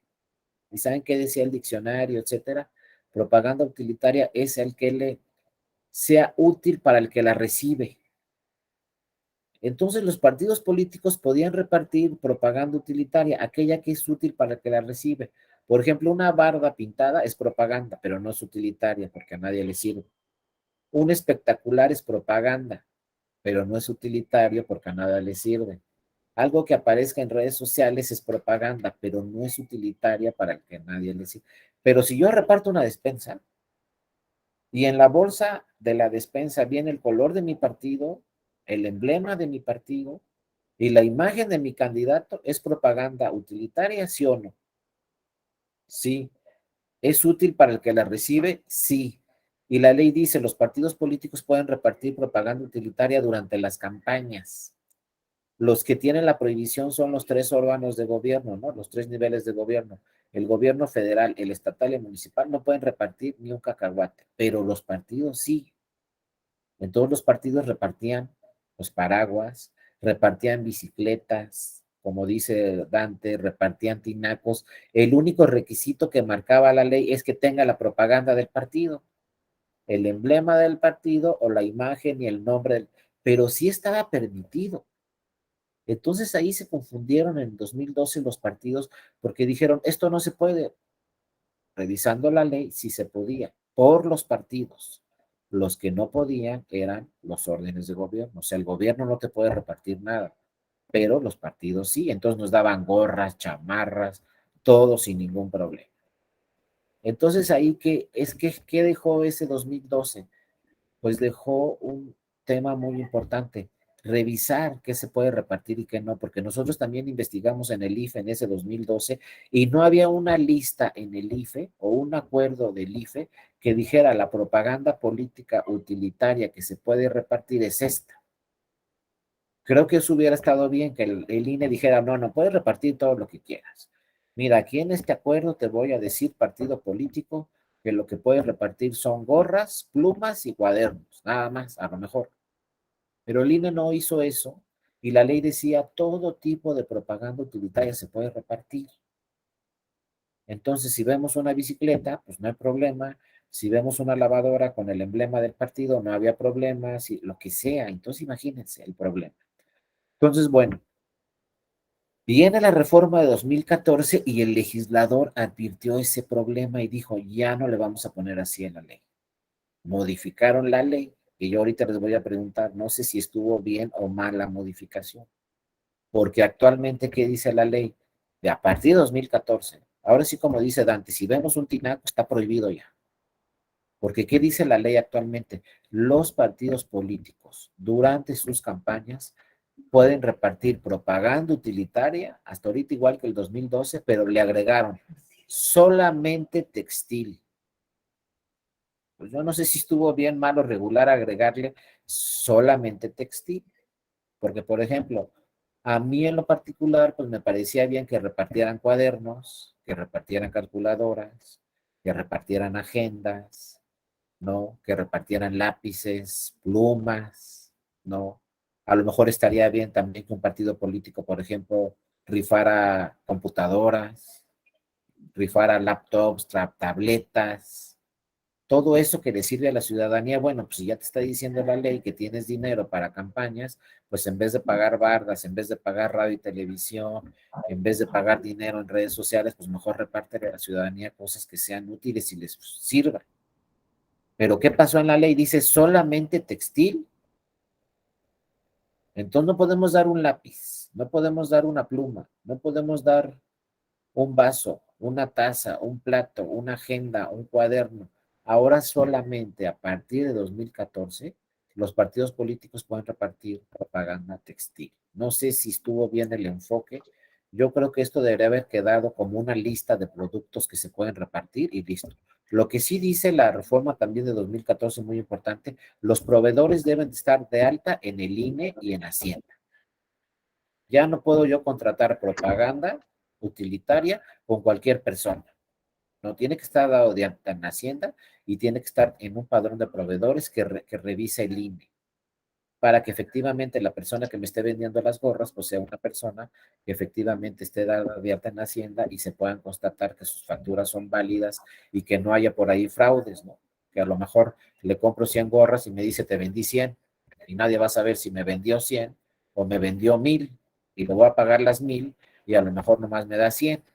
Como está en Hacienda y como está en el padrón del INE, pues ya no se pueden hacer ese tipo de situaciones, ya no puede suceder. Pero el problema fue que la ley dejó en 2014 textil.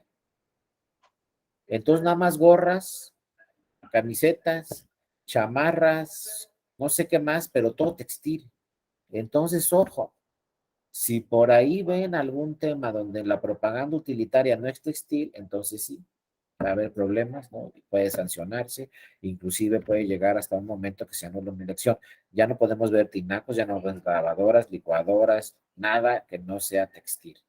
Yo no sé, les digo, si en una próxima reforma le seguimos dejando textil o abrimos un catálogo especializado, porque yo me acuerdo que sí, muchos repartían agendas que servían, calculadoras que servían, lápices, cuadernos, plumas que sí les servían, ¿no? A la gente. Ahora lo que yo veo mucho son, por ejemplo, playeras, gorras y mochilas, que también le sirven a la gente, ¿no? Bueno, si ya el partido va a gastar mucho dinero en esa propaganda utilitaria, pues que de veras sea utilitaria. 1000 veces que un partido gaste en mochilas y se las reparta a la ciudadanía, a que gasten una barda, o en radio y televisión si iban millones de pesos.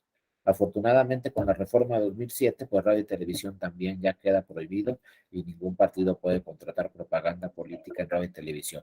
Todo el dinero se iba en radio y televisión, ya no gastan en radio y televisión. Entonces, ahora que gastan los partidos, pues en este tipo de propaganda utilitaria, pero habrá que ver cómo adecuamos bien este tema de la propaganda utilitaria. Sí, adelante, Miguel Ángel, y luego Dante. Adelante, Miguel Ángel. Sí, maestro, lo que veo aquí es que estuvo bien esa reforma porque acotó un poco lo extenso que se estaba dilapidando los recursos de los candidatos. Sin embargo, en la práctica, pues sigue sucediendo, nada más que antes, si por ejemplo se daba pulpo de maíz, pues tenía la propaganda del candidato y del partido, y ahora pues ya viene la marca original, ¿no? Porque ya no lo puede dar de manera pública, sino que lo envía al domicilio con otras personas, y al final ya reciben el producto con la marca original y con las descripciones de esa marca original. Obviamente que sería ilegal, pero en la práctica yo creo que los partidos lo siguen haciendo, la gente sigue siendo cliente de este tipo de productos, por ejemplo, las láminas, las despensas, y si antes, por ejemplo, se daban con una bolsa con el logo de los partidos, ahora yo creo que los logos de los partidos aparecen, pero solamente para incriminar o para refutarle una conducta anómala al candidato de enfrente, porque en la realidad se siguen dando, pero ya no con los eslogans de los partidos. Y así es como lo vemos, ¿no? En todas las comunidades hasta cierran, a veces en las zonas rurales, cierran las calles días antes de la jornada para evitar precisamente el flujo de plantas, de cultivos, de semillas, de productos de los candidatos contrarios. Entonces el candidato que tiene mayor arraigo ahí manda a su gente a cerrar las vías principales, hacen una especie como de retén para ver qué es lo que van a ingresar y para qué van. Y si ven que no les afecta a su candidato, lo dejan pasar y de lo contrario, pues ya lo filtran. En las zonas urbanas pues es más fácil porque no se nota, ¿no?, el despliegue de estos productos y al final la cantidad que se pretendía inhibir para compra de voto creo que se sigue dando, pero ya de una manera más discreta y aparentemente tenemos campañas más austeras. Lo mismo sucede con el tema de las playeras. A lo mejor nosotros vemos en la campaña que va un candidato con 30 personas en playera y 50 sin ella, y le vamos a contabilizar las 30, pero en el fondo pues es posible que se les esté proporcionando playeras por otro lado y que no las porten ahí y después aparecen personas en su comunidad con alguna gorra, con alguna playera, y es más difícil ya contabilizarla. Igual las lonas, ¿no? Aparentemente están contabilizadas y podemos hacer un recorrido y verificar cuántas hay en qué lugares, pero en las zonas rurales se da mucho, ¿no? Que hay demasiadas y que no se pueden contabilizar, que no hay esa cultura de llevar a la oficialía electoral a certificar. Y yo creo que hace falta avanzar más, pero en el tema de la revisión, de que se cumpla la ley, de que las autoridades tengan mejores mecanismos para revisar y para poder detectar este tipo de actos que se ajusten a la norma, porque de lo contrario de nada servirá que nosotros estemos avanzando en legislación y tratar de frenar, si por otro lado todo se está desplegando ahora hasta, pues, si queremos verlo discreto, pero que se sigue haciendo y ahora está en otras escalas, ¿no? De flujos de dinero que a lo mejor antes no se veían, ¿no? Y en la realidad jurídica, pues sí vemos que a lo mejor ya no hay pago a representaciones, que lo hacen de manera voluntaria y demás, ¿no? Pero en la práctica a lo mejor sucede que las estructuras electorales pues se desgastan millones de pesos para satisfacer las actividades que realizan. Exactamente, Miguel Ángel. Habrá que revisar todavía a fondo este sistema probatorio y revisar también el tema de fiscalización, porque pues yo siempre he tenido la duda, ¿no? Que el INE se encargue de la fiscalización de todas las elecciones de todo el país. Nada más imagínense, en el 2024 el INE va a tener que fiscalizar lo que gastaron todas las candidatas y todos los candidatos en todas las elecciones. Parece que para el 2024, si siguen las cosas así, vamos a tener elecciones en 30 entidades federativas, más diputaciones federales, más senadurías, más la presidencia de la República. Y la Constitución y la ley dice toda la fiscalización la va a hacer el INE. Entonces, estos temas que tocas tú, Miguel Ángel, que el INE pueda revisar cuánto gastaron los partidos, cuánto están reportando, su manera de facturar, cuáles fueron los proveedores, y luego las visitas estas que pueda hacer el INE va a poder visitar lo que sucede de vez en cuando en todas y cada una de las campañas, porque si un partido reporta, pues aquí, por ejemplo, contraté 20 mesas y 100 sillas, pues el INE puede mandar un visitador, pero va a poder mandar visitadores el INE a todas las campañas a ver si es cierto de las 10 mesas y de las 20 sillas, o luego puede decirnos el partido, pues yo contraté, por ejemplo, a Los Ángeles Azules para el cierre de campaña y me cobraron 10 pesos, sí les cobró 10 pesos, o a lo mejor les cobró 100, o a lo mejor no les cobró nada, y la ley dice todo el sistema de fiscalización lo tiene que hacer el INE, y para el 2024 vamos a tener las elecciones más grandes en la historia de nuestro país, con 30 entidades federativas, más todas las federales, y la fiscalización toda le queda al INE con facturas electrónicas, pero como muy bien lo dice Miguel Ángel, habrá que revisar todos estos temas, si está eficiente el sistema y si alcanza para que el INE revise todo, y luego los otros temas también de vigilar, los temas, como señalas muy bien, de los programas sociales también, que los programas sociales no sea un mecanismo para promover el voto, ¿no? Que no se busquen siempre los programas sociales de los gobiernos para promover el voto. Ya les voy a tocar un tema de Colima, con eso vamos a terminar sobre este tema de los programas sociales y sobre este tema de la prueba superveniente, todo lo que sucedió en Colima, que bueno, fue motivo por lo menos de que se anulara la elección, ¿no? Ahorita se los platico, pero primero le cedo la palabra a Dante. Sí, adelante, Dante. Te escuchamos. Muchas gracias. De nuevo cuenta. Tres preguntas. La primera es, no alcancé a apuntar en la figura, es culposidad. ¿Cuál es el Culpa concepto? invigilando, así se llama. Hay una jurisprudencia, Dante, que habla, pero tú ponle culpa invigilando Tribunal Electoral e inmediatamente te va a aparecer ahí la jurisprudencia que habla de eso, ¿no? Yo lo único que tengo que hacer es deslindarme. Si veo por ahí algo que yo no hice, pero aparece mi partido, aparece mi candidato o aparece por ahí los colores, se puede identificar que se habla de mi partido, yo presento un escrito ante el instituto correspondiente y me deslindo. ¿Sabes que hay una propaganda? A lo mejor hasta me está beneficiando esa propaganda, pero ¿sabes qué? Yo no la puse, porque luego pueden decir son actos anticipados de campaña o esto está prohibido. Yo me deslindo, presento un escrito y ¿sabes qué? Hay la investigación correspondiente instituto, pero de entrada te digo que yo no la ordené, yo no la puse, yo no la pagué, para que el instituto sí dé con los responsables, ¿no? Porque si no, como tú lo dices, pues a lo mejor fue intencionalmente esa propaganda para que el afectado fuera yo o para que en un momento se pudiera anular la elección, ¿no, Dante? Sí. ¿Alguna otra duda, Dante? Sí.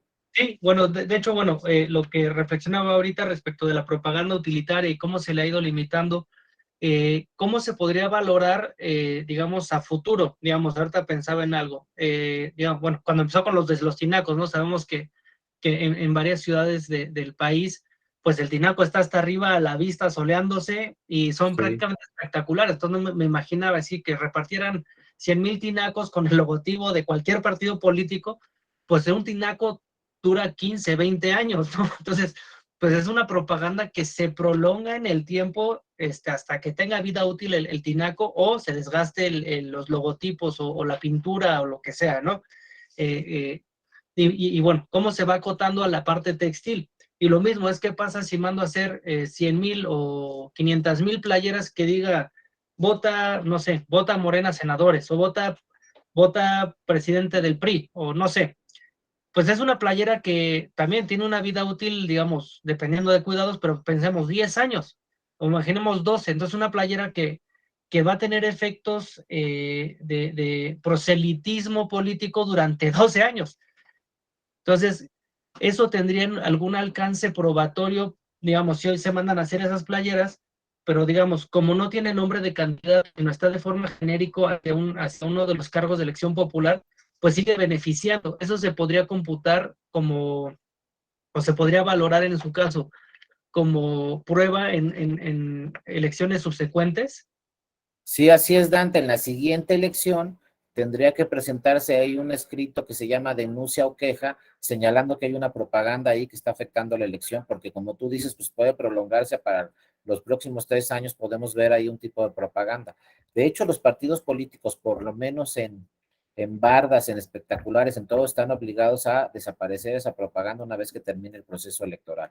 Pero si por ahí siguiera y está beneficiando de alguna forma, sí se puede presentar una queja para que la dé de baja inmediatamente el partido político responsable o si no, el propio instituto dé de baja esa propaganda. También pensemos en redes sociales, imagínate, puede estar en redes sociales, hay una publicación constante que puede seguir beneficiando, perjudicando, entonces ahí se presenta una queja también al instituto para que el instituto ordene a las redes sociales que dé inmediatamente de baja esa propaganda, ¿no? Lo mismo sucede en lo físico, se puede presentar una queja posteriormente para que se dé de baja esa propaganda. Ahora, el caso de las ciudadanos y ciudadanos sí es más complejo, porque él va a decir, pues a mí me regalaron esta camiseta y yo la sigo usando, ¿no?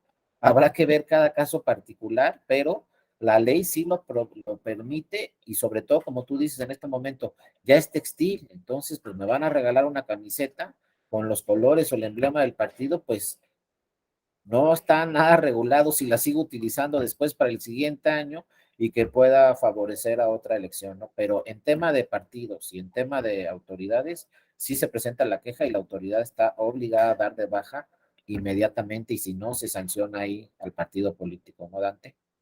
Muchas Gracias. gracias. Y ya nomás les comento, ya para terminar este caso de Colima, que es muy interesante.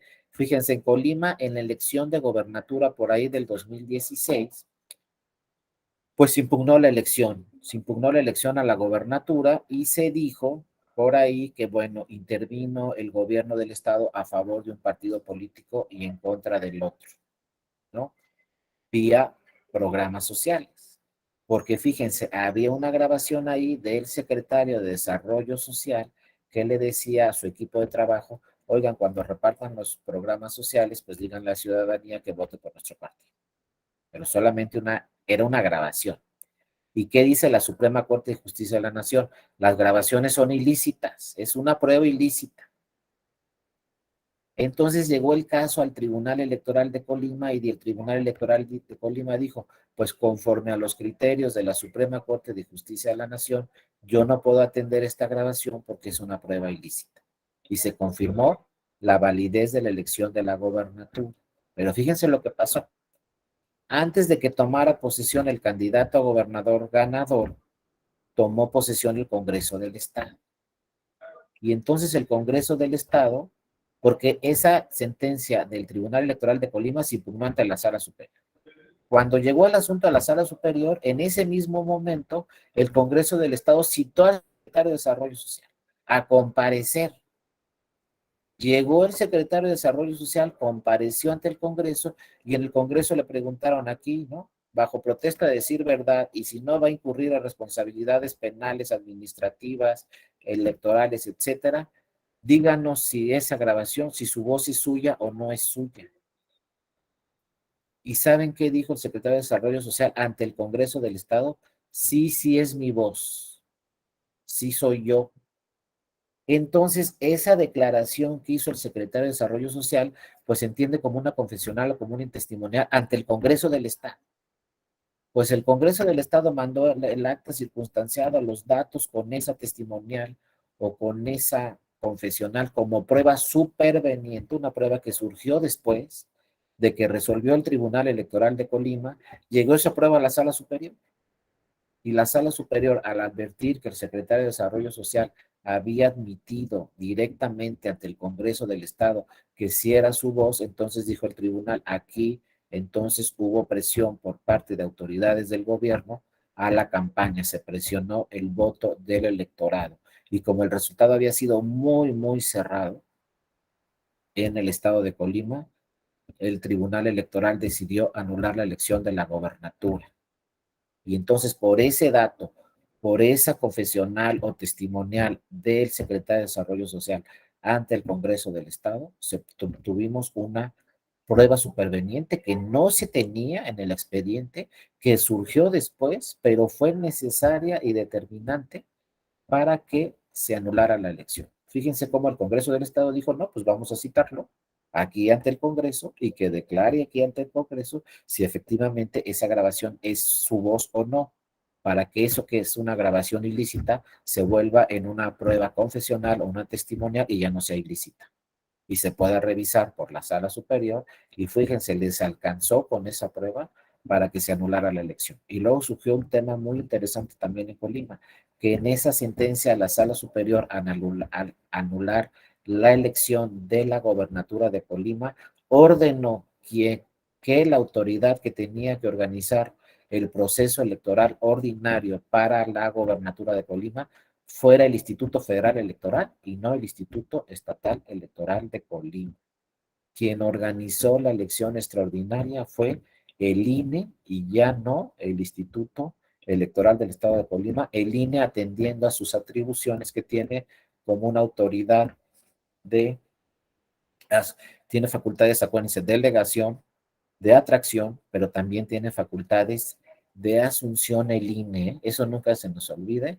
Actualmente, como está la ley, el INE puede sustituir a cualquier autoridad en cualquier entidad federativa y en este caso sustituyó al Instituto Estatal Electoral de Colima para organizar la elección extraordinaria. Quien organizó la elección extraordinaria de la gobernatura en Colima, pues fue el INE, ¿no? Todo eso provocó este asunto que sucedió. Entonces, ojo, nunca se nos pase, las pruebas supervenientes también son pruebas muy importantes que surgen posteriormente a que se haya presentado la demanda, pero que cualquier tribunal las debe de admitir.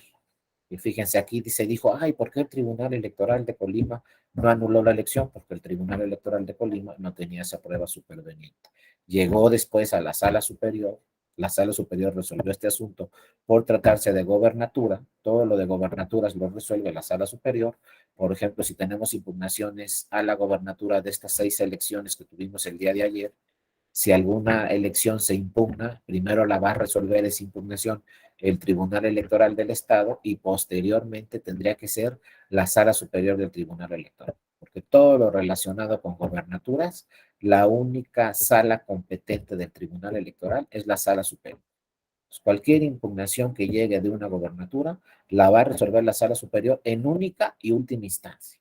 Ahí no llega a la Sala Regional y luego a la Superior. Primero llega el Tribunal Electoral del Estado y cuando llega el Tribunal Electoral Federal llega directo a la Sala Superior y la Sala Superior resuelve en única instancia, ¿no? Y la sentencia de la Sala Superior, pues como todas y todos ustedes saben, ya no puede ser revisada por ninguna otra autoridad, ni siquiera puede ser revisada por la Suprema Corte de Justicia de la Nación.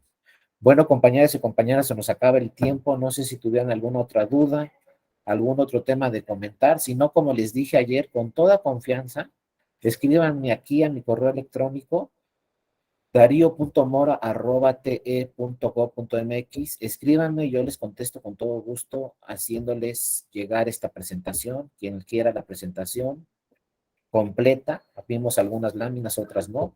Quien quiera la presentación completa, yo se las hago llegar a su correo electrónico. Simple y sencillamente escríbanme a mi correo.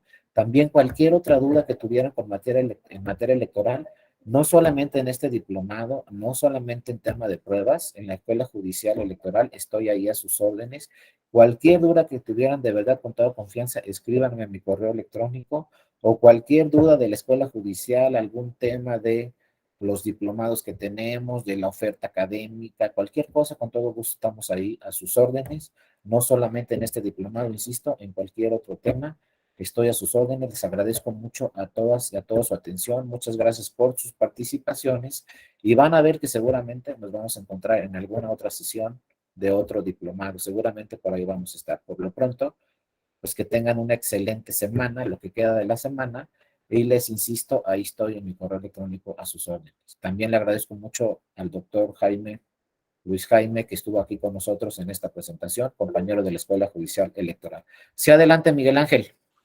No, pues agradecerle mucho la intervención que ha tenido y ha estado muy buena todo el contenido que nos ha trasladado. Despertó también la curiosidad, por ejemplo, de lo que decía de que había poca participación en México en todas las elecciones y fue algo que me llamó la atención y estuve monitoreando las que hubo este fin de semana y efectivamente con la sorpresa de que teníamos menos participación que en 2016 y que esto se está reflejando en ello, ¿no? Por otro lado, también me causó un poco de inquietud el tema del voto en los presos y que en Hidalgo se llevó a cabo, donde 130 personas presas sin sentencia ejecutoria iban a emitir su sufragio, al final fueron 111 válidos de ellos, y como también ahí los retos que tenemos, ¿no? De que el poder puede manejar a los presos y decirles váyanse por esto y si no después los castigo, o qué sucede detrás del telón en este tipo de elecciones, y que anoche también estuve por ahí viendo un video suyo donde explicaba el tema de la elección de Tlaquepaque, que estaba muy interesante por el tema de la laicidad, de cómo se rompe un principio constitucional y donde claramente expresaba que aparte de las causales de nulidad, esta no era una causal, sino una causa, porque era el tema de los principios constitucionales que se estaban violando. Y es muy interesante todo el contenido que tenemos. Ojalá que la Escuela Judicial nos siga dando esas oportunidades de poderlo tener aquí como poner estos conocimientos. Y yo también veía por ahí otro ponente muy interesante que era René Casuluengo, ya no lo veo en el contenido de los PDFs de ningún diplomado. Esperemos también que la Escuela Judicial por ahí pues ya lo pueda apoyar, como que nos los ponga también como ponente, y es muy grato aprender de ustedes, y muchas gracias. No, muchísimas gracias a ti, Miguel Ángel, pues gracias a tu interés y al interés de todas las compañeras y todos los compañeros, pues cada día estamos buscando aquí en la Escuela Judicial llevar más temas de su interés, cualquier otro tema que ustedes crean que es importante que se imparta aquí en la Escuela Judicial Electoral, con todo gusto escríbanos y podemos dar alguna plática o podemos inclusive elaborar algún diplomado sobre ese tema que sea de su interés. Siempre escríbanos a la Escuela Judicial Electoral. Gracias por todos tus comentarios y veo que estás muy interesado en los temas. Y sí seguimos, ¿no? Con ese tema también que tocaste muy interesante, pues vean, tenemos un promedio de 37 a 40% en las elecciones del domingo de la participación ciudadana. O sea, bajamos del 50, en algunos estados como Oaxaca y Quintana Roo votaron solamente el 37% de los de la lista nominal. Es un asunto que tenemos que revisar a fondo, porque no es posible que tengamos ahí todas las boletas listas y solo acuda a la casilla el 38%, ¿no? Las elecciones las tiene que decidir toda la ciudadanía y la única forma para que las elecciones las decida toda la ciudadanía es saliendo a votar. Están todos los elementos listos para salir todos a votar. Entonces yo sigo sin entender por qué sale el 37, el 40% a votar, qué pasó, ¿no? Con el otro 60%, pero por eso revisen la oferta académica, hay otros diplomados, les agradezco de verdad mucho a todas y a todos, y de verdad con confianza, Miguel Ángel, todos, Carla, compañeros, compañeras, escriban a mi correo cualquier cosa y traten de inscribirse a otros diplomados. Cualquier otro diplomado que se inscriban, con todo gusto, ahí nos vamos a ver, ¿no? Por lo pronto les mando un abrazo a todas y a todos, cuídense mucho y que tengan un excelente fin de semana, y aquí seguimos. Muchas gracias. Hasta luego, Carla, Miguel, Elizabeth, Guadalupe, nos